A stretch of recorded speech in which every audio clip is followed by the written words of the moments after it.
ইসলামের মোট যে 5টা স্তম্ভ আছে আমরা জানি, সেই 5টি স্তম্ভ কি কি? 5টি স্তম্ভ, 5টি স্তম্ভ মাথায় আসছে না। ইসলাম ধর্মের বা ইসলামের মোট 5টি স্তম্ভ কি কি? যে 5টা স্তম্ভ আছে মেন জিনিস, সেই 5টা জিনিস কি কি? যাই হোক, পারলেন না। ইসলামের মোট কটি স্তম্ভ আছে? 5টি। কি কি? কলেমা, নামাজ, রোজা, হজ, জাকাত। Thank you so much, thank you so much.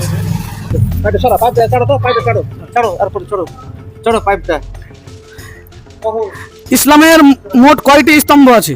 5টি। কি কি? হজ, জাকাত, নামাজ, রোজা।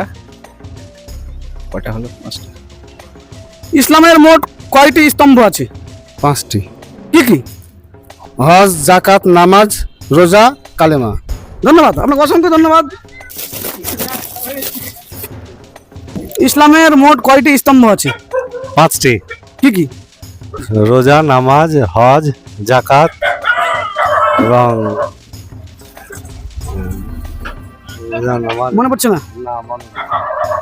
একটুকের জন্য পারলেন না।